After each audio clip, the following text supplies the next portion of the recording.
Today, this is a talk on NPS part 2. While going through these CCS NPS rules 2021, I thought that I may deal the various types of retirements under the CCS NPS rules 2020. But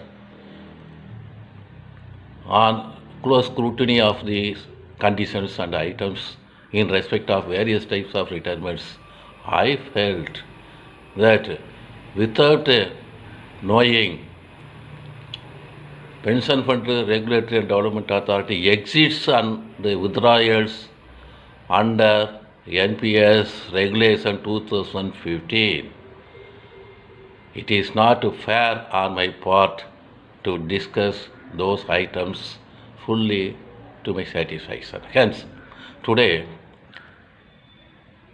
I am dealing with the provisions available in respect of government sector employees in the exits and withdrawals regulations 2015.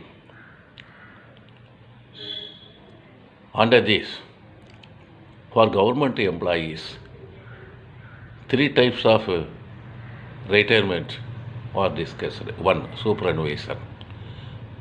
As everybody knows, superannuation means attaining the age of superannuation. Otherwise called attaining the age of compulsory retirement.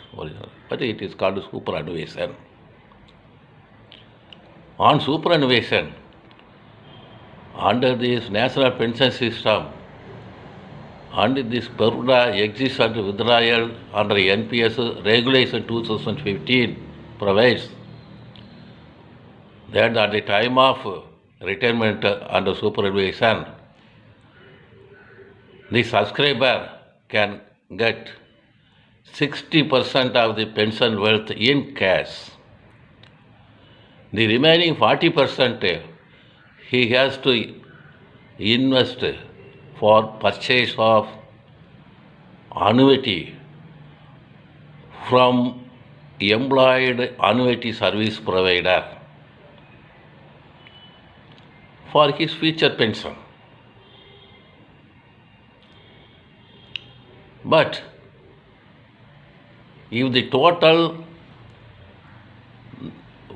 pension fund is not exceeding 2 lakhs, say up to 2 lakhs, 2 lakhs and below 2 lakhs, he can opt to get the total amount in cash. And in this case, he will not get any pension. But if the amount exceeds 2 lakhs, he has to compulsorily purchase annuity from any abandoned annuity service provider. And he will get monthly, quarterly, half-yearly or annual pension as provided under the contract, annuity contract in the respective annuity service provider. Then an option is available for him after purchase the annuity with the 40% of the pension wealth. The remaining 60%, either he can receive the amount immediately in cash or he can defer the payment up to the age of 70 years. That is another 10 years.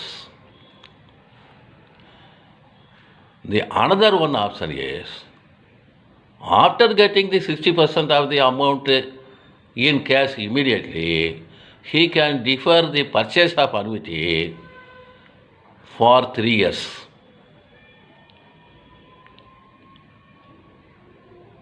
During the period of these 3 years, if the subscriber dies, his spouse should necessarily purchase annuity from any embedded annuity service provider. This is a provision. Then, the pension he will get is for whole life. After the demise of the subscriber, the spouse will get the pension for the spouse whole life. Upon the death of the spouse also, the pension will be paid according to the following order. This is the default provision. That is, first, the living mother of the deceased subscriber will get the pension.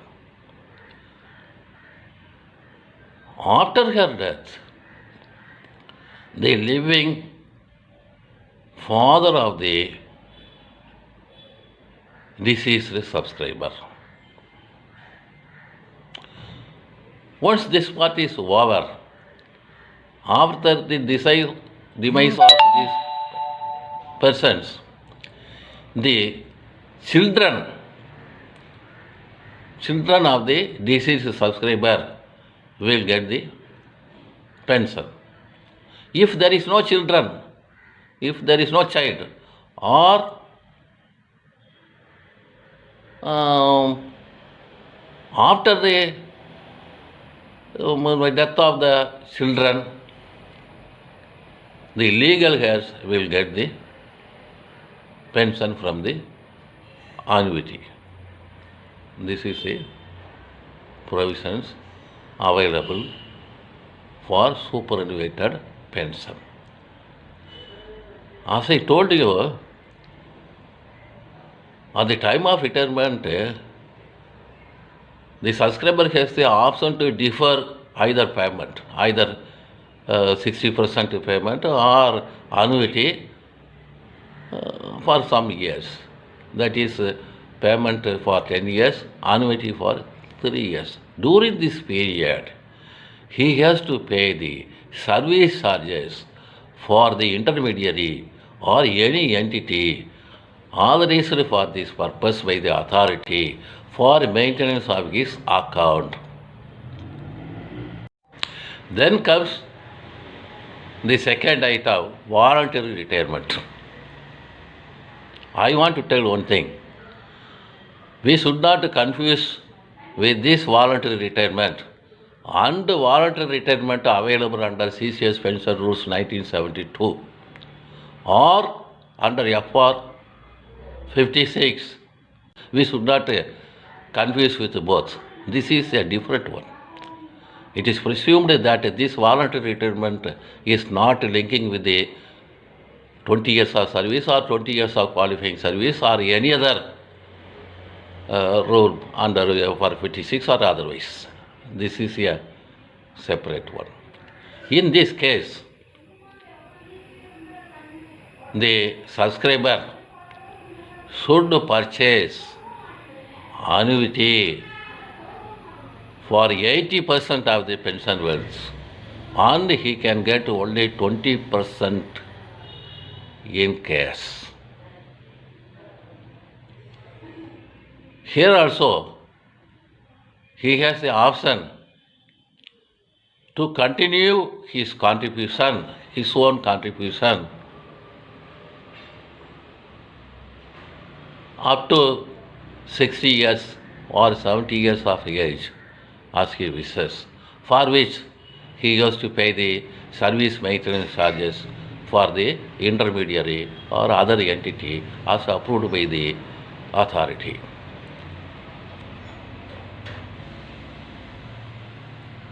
Then, after the demise of the subscriber, again the default provision is the spouse will get the pension for whole life. Upon the death of the spouse, then the living mother will have the right over the living father of the deceased. After the living mother, that is upon her death, the living father will get the pension. After these items are over, again the children will get, and also upon the death of the children, or if there is no child, the legal heir will get the. And at the time of voluntary retirement, for purchase of annuity from abandoned service provider, if the subscriber is not having the minimum age to purchase the annuity as per the contract provided in the annuity provision, then up to that period, he has to continue the subscription till he is eligible to enroll as annuity member.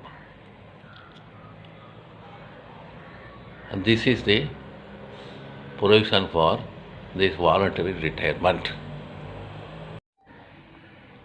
The third item comes death during service. That is death during service of the NPS subscriber. As we all know, that as per the orders issued in 2009, if death occurs during the service of the NPS subscriber, the family of the subscriber is getting family pension as per the provision available for CCS Pension Rules 1972 suo motu. But with the introduction of Central Civil Services implementation of National Pension System Rules 2021 or March 30th, 2021, the subscriber has to exercise option in Form 1 under Rule 10 of the CCS NPS Rules 2021. The option is either to go for old pension scheme or for new or national pension system. Now this death during service I am dealing at present is, suppose if he opts for, if the option exercised is for the benefit under NPS system, this provision under the Exit and Withdrawals Regulation 2015 is applicable.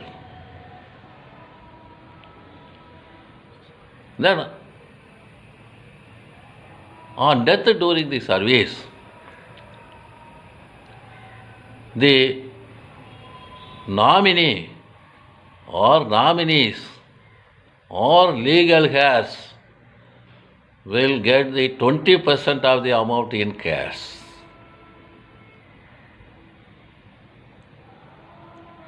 And 80% should be utilized for the purchase of annuity mandatorily.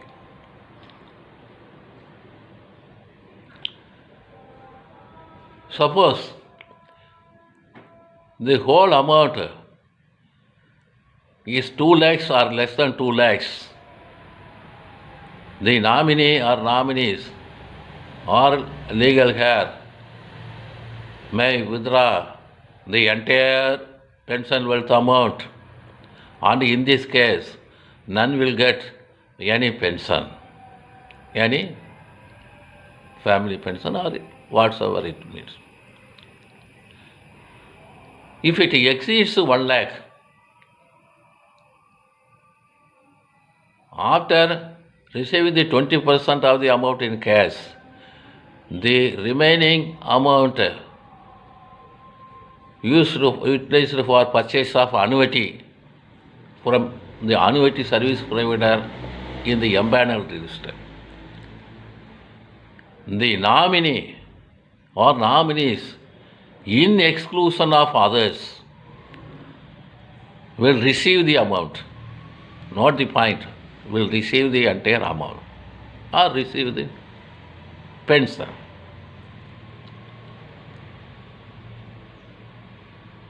But we should know that under CCS Pension Rules 1972,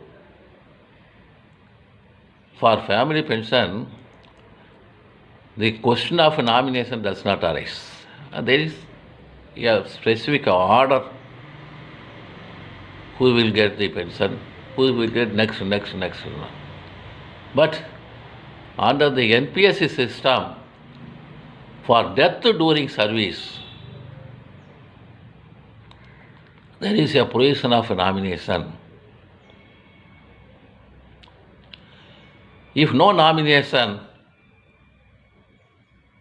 subsists, or if there is no, in the absence of any nomination, the default option, the spouse will get her pension till life. Next to spouse, again the living mother of the subscriber, and after the living mother, the living father of the subscriber, again the children, and after that any legal heir.